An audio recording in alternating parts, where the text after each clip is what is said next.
We're back, guys. The Oversteer TV online, the podcast. There's my partner in crime there, Jeff Brown, wearing a hockey shirt for some reason.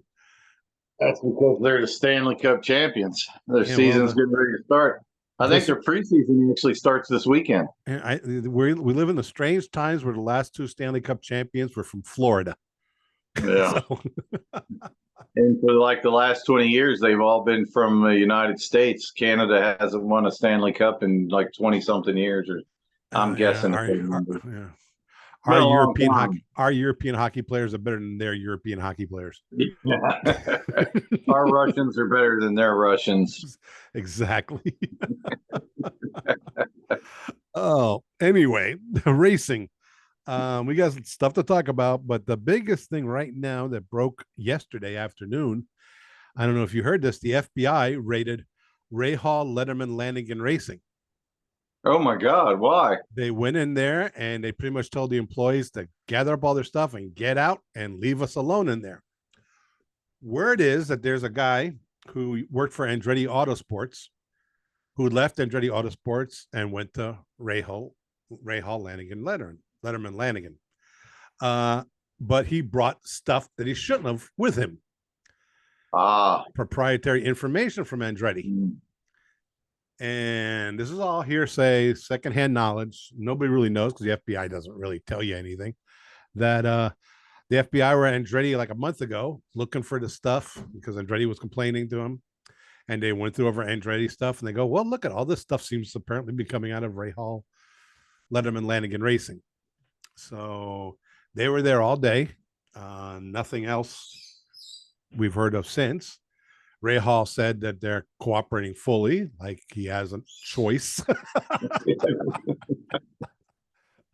When the FBI shows up, there's nothing to do but cooperate fully. Yeah. They have a race this weekend at Indianapolis, their IMSA race. He has an IMSA GTP team with the BMWs that has been doing very well. The IndyCar team hasn't been doing very well either. This could be nothing, or it can be really big. If some guy brought proprietary information from Andretti, that's theft, and if Rahal knew about it, that's conspiracy. And if other people knew about it, that doesn't look good, and especially for the partners. Well, Mike Lanigan, he's from MyJack. I don't know what his deal is with that. And then you got David Letterman, who I'm sure cannot be happy about this at all. Oh. Well, the theft part might be easy to prove, but the conspiracy part is probably pretty hard to prove. Well, the guy could have brought information and they not know about it, and they just thought he was using his knowledge. There's that's why they do. That's why they probably went over every computer, and their IT guys are going over it, and they're probably going, well, this guy knows this guy did this went to his computer, to this computer, this guy knows this. So it's kind of hard to cut off your trail on the internet and on your computers, especially in an in-house internet like that. So I wonder how it's going to play out. We'll probably know in the next couple of weeks, see what happens. But the bigger news is you're really, really, really mad because Oscar Piastre won last weekend. Well, yeah, Oscar Piastre won his first race this past weekend, because the first one didn't count. Well, the other one counted too. They count. He got the points. So in my eyes, that was his first win, which he deserved that one. He won that one. He managed not to screw it up again this week, because that's, 2 times this season he's cost McLaren a win. So the guy who really screwed up was Lando Norris in qualifying. People said it was the yellow flag. No. He went off course on his final lap, on his hot lap, before the yellow flag even came out. He was not going to make Q3. He stunk up the joint. I've said it before, and I'll say it again. He doesn't have the testicular fortitude to be world champion. When the pressure's on him, he kind of fails. He fails at starts. He's terrible at starts. When somebody battles with him, he doesn't He doesn't push for his way through. Well, he had a good race. I mean, he made up Yeah. all those spots. What did he go, like fourth? That's not bad. He got fourth. Thanks to Carlos. Thanks to Carlos and Checo coming together. There were a couple of laps left. But he was also, he moved up pretty well. But then again, he wasn't the fastest car on the track. The McLarens are right now. It's McLaren and Ferrari, the two fastest cars out there. McLaren probably faster over the long haul than the Ferrari. So, but come on, get mad. Piastri won. Well, like I said, I don't dislike Piastri. I just dislike during that race, I forget the scenario, but they needed Lando Norris to be a team player to help his teammate out, and that's what he did. I think it was to hold somebody up to keep him off of Oscar. And that's what he did because he's a good teammate. Now, Oscar is not a good teammate. I'll say that right now. He's with teammates like him, you don't need enemies. That's why Oscar Piastre will be world champion. He cost McLaren 2 wins this season. One of them was a sprint race, and one of them was a full-on Grand Prix, and he cost them those 2 races. Wow. By not being a team player. Let me be specific. He could have been a team player and they would have won those 2 races, but he wasn't a team player, and he's not a team player. He's out for himself. And, in Formula One, you've got 2 cars, and just like they told Lando Norris to move over for his teammate, and he did because he's a good teammate. Yeah, well. But Oscar, no. Yeah, I agree that Oscar maybe is not the greatest teammate in the world, but then again, that's why Oscar Piastri will be world driving champion before Lando Norris. Michael Schumacher, horrible teammate. Ayrton Senna, horrible teammate. Alain Prost, Niki Lauda, Lewis Hamilton, horrible teammates. They're not going to move over for this guy? No way are they going to do that. And that's how you become world champion. As they say, nice guys finish last. Yeah. Even the drivers they say are nice guys, they're not nice guys. Well, they're nice off the track, but on the track, they're not very nice. And that's the way it should be. Yeah. Did you see the IndyCar race? I did see the IndyCar race. What a fantastic race that was. I mean, those last laps, it was just incredible. It was entertaining. Yeah, Colton Herta, just a magnificent drive there. I mean, just some of the moves that they were making with the 3 wide and splitting the middle and all that kind of, splitting guys high and low. It was just amazing. I really enjoyed that race, the best race of the season, in my opinion. Now that the season's over. Yeah, I can say that was probably the best race of the season. I thoroughly enjoyed the the Nashville race, and of course, it's their last time there. No, they'll be back next year at Nashville. They're ending the season next week, next year, Labor Day weekend. Well, it was supposed to be the championship decider between Will Power and Alex Palou, and I can't believe that the championship was decided. Penske of all teams not getting the seatbelt right. I've never heard of that. Yeah, an IndyCar anyway. Oh, that's that's highly a speedway type stuff. Yeah, how does your seatbelt not fastened? How can that not be double and triple checked? Yeah, I know and have you ever even seen a driver? What is the first things they do when they start getting ready to go? They pull on their seatbelts to make sure they're nice and snug in. He starts the race and he comes in because his seatbelt is loose, and that was it. It was over. That is so unprofessional. And if there's one team that's professional, known for their professionalism, is Penske. Well, that guy's going to be fired. Whoever was in charge of that deal, is no longer employed, I'm sure. I haven't really seen it. I've seen it from afar, and I've looked at. I tried to get a look at it. But I remember when they were racing in Homestead, they have a checklist you'll see a guy there with a checklist, all the stuff you got to do. And it's like some of the most mundane things, like make sure the water bottle's filled, make sure, make sure his helmet is strapped, make sure the belts are there and all that stuff. And it's like a pilot, hey, I forgot to put down the flaps, I forgot to lower the landing gear, so we landed on our belly. Yeah. I have heard that in NASCAR. It's happened before in NASCAR where the belts have come off and they've had to come in and fix them. But evidently it takes like 25 minutes to fasten the seat belts in Indy cars. Well, you go down 3 laps. I mean, well, it looked like there's a procedure they have to go through. Well, it looks like the crotch strap probably fell down, and they probably had to crawl down into the car to get it back up and pull it back up again. There's not much room in an IndyCar cockpit, that's for sure. Yeah. And how would you like that job of having to reach down there and have to fix Will Power's crotch strap? That's I know a guy who'd probably like it. I would probably want like a female crew member to do that one. And the dumbest people are the one that say, I've actually seen people say, he should have kept on racing with the belt loose. Yeah, no. No.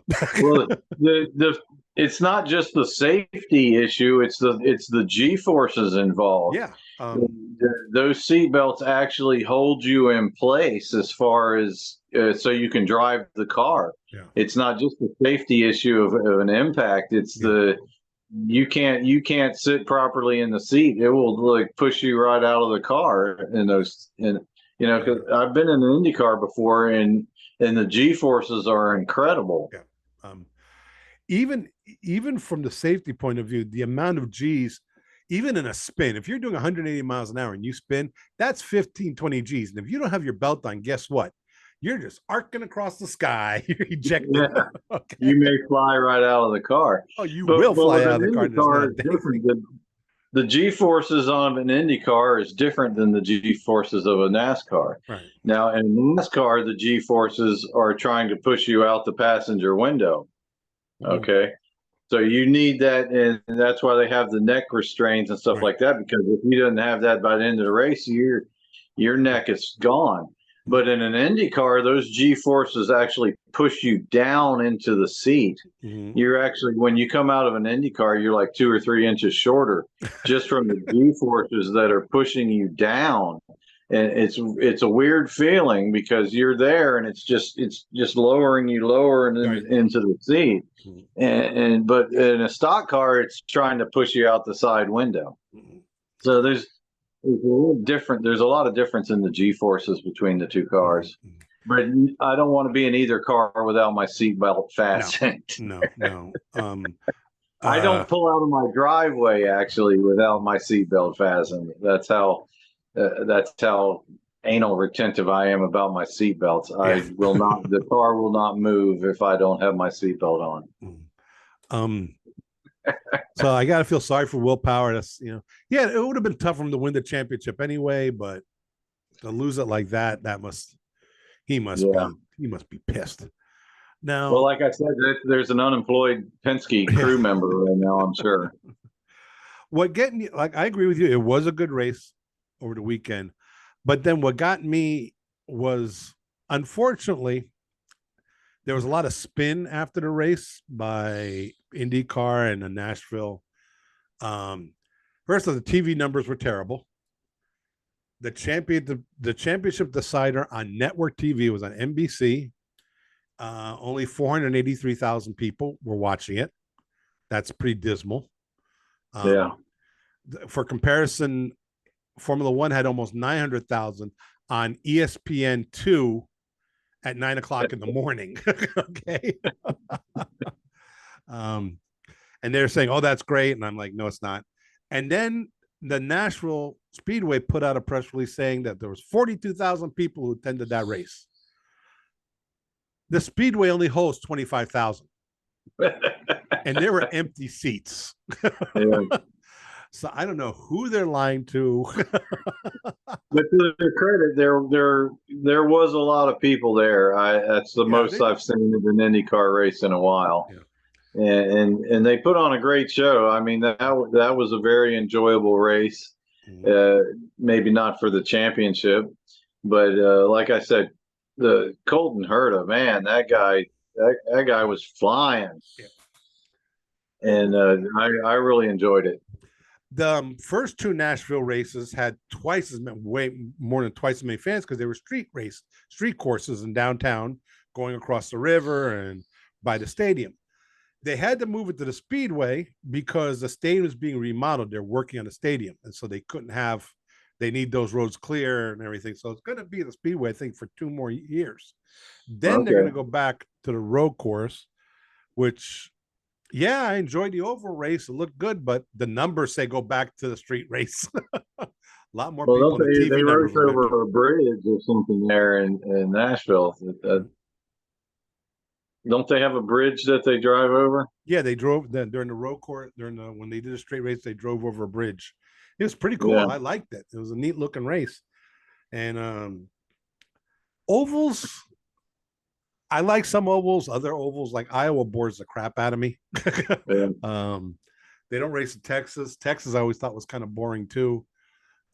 This race last weekend was good, but let's face it, the money and the fans are in road racing and street racing. You got to bring the racing to the fans, bring them in there, and you're always going to have the Indy 500. The IndyCar fans and NASCAR fans are very different. Right. Very different. You're always going to have the Indy 500. IndyCar fans have teeth, The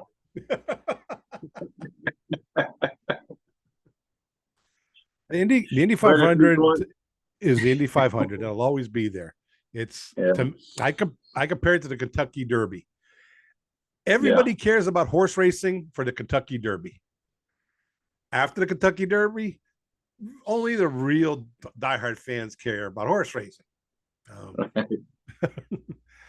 Well, you think if they they've got the Triple Crown, so if they win the Kentucky Derby and then they come back and win I guess what's second, the Preakness?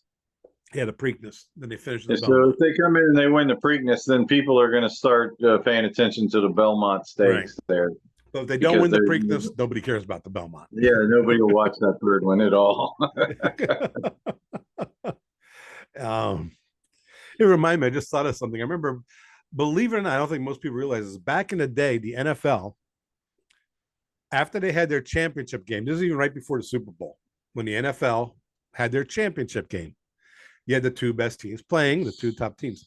They had a playoff game for third and fourth place. Oh, I didn't know that. Yeah, they had that for a while. And then they kept on wondering why nobody was watching it.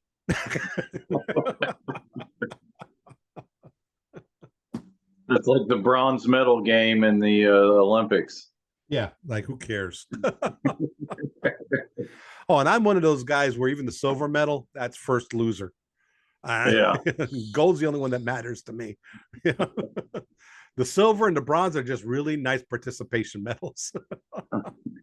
Yeah, if you're not first, you're last. Yeah. That's Ricky Bobby's saying. That's a good NASCAR segue. Anything happening in NASCAR? I know they're in the playoffs. What's going on over there? Yeah, we missed last week's show, and there was only one race. It was a NASCAR race from Atlanta, and Joey Logano won the first playoff race. Right. And it was a typical Joey Logano race.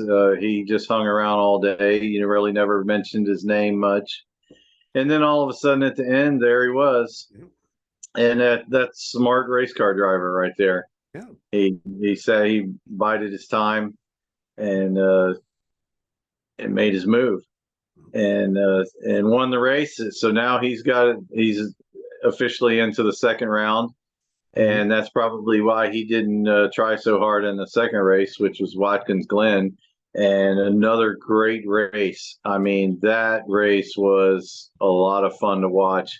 A last lap pass for the win by Chris Buescher. Let me look at my notes here.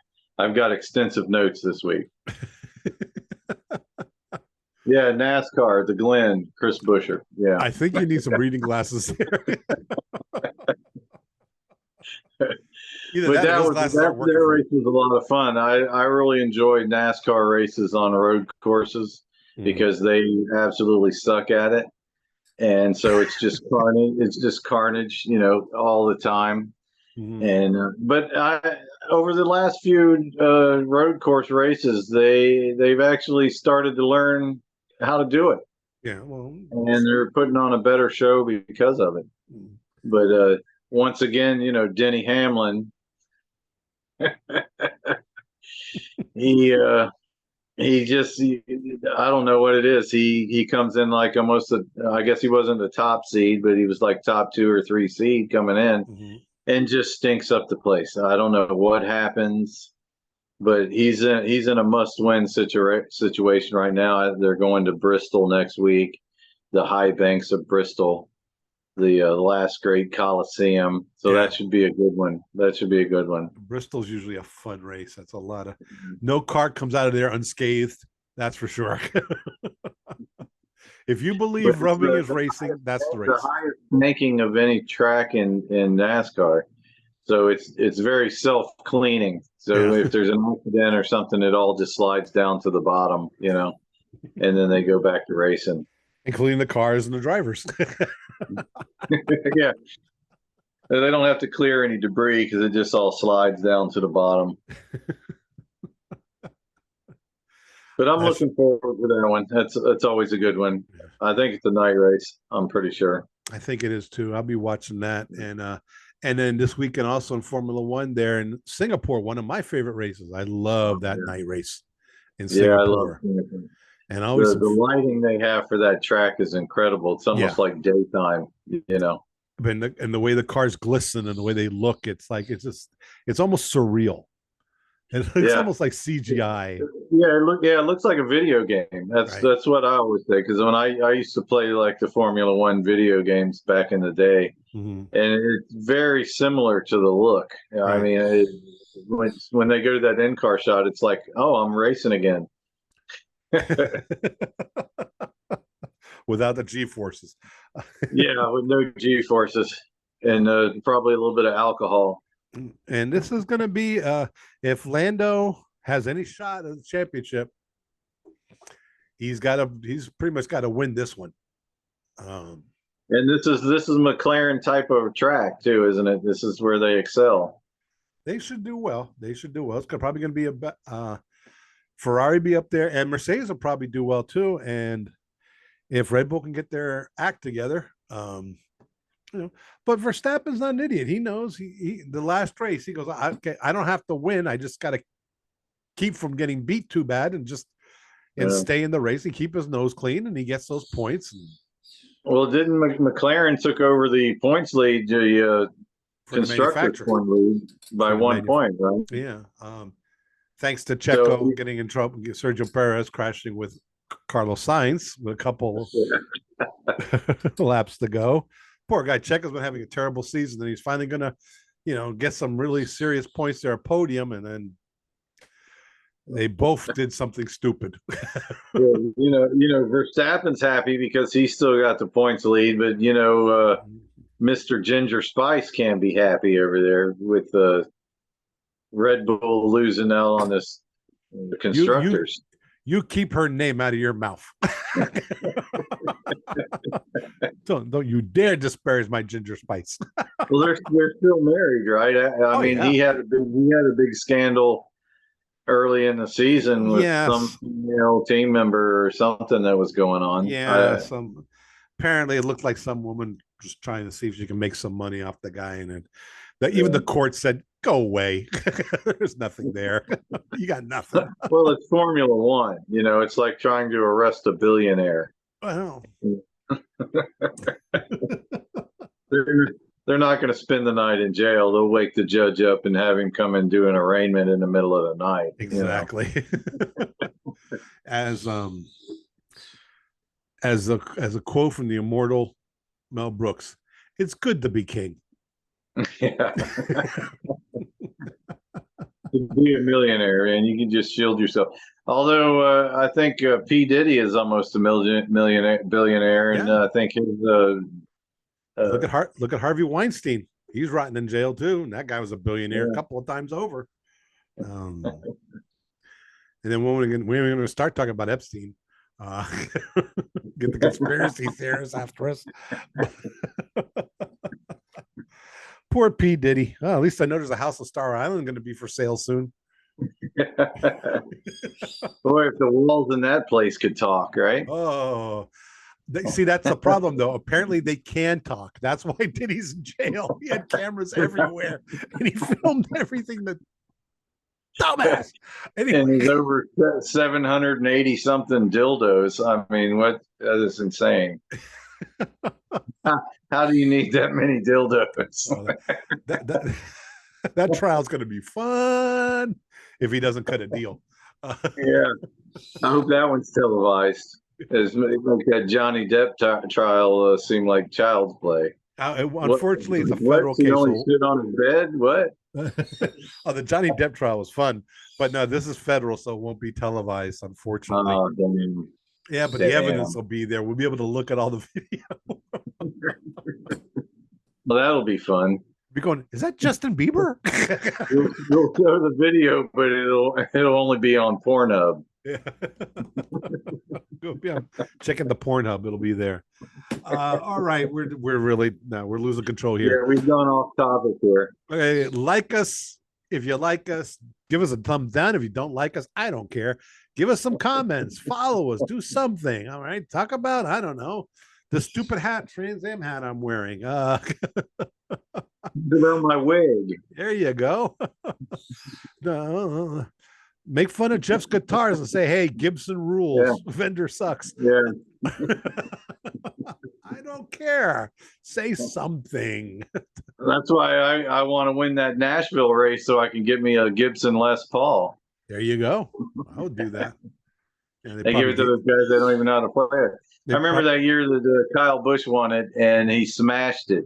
It's like a $6,000 guitar, and he smashed it in Victory Lane. That guitar is probably worth more now. Right, that guitar is probably worth more now than it was when it was new. Oh, well. All right, guys, we're heading out. Jeff Brown. I'm Tony Castanera. See you next week. See you next week.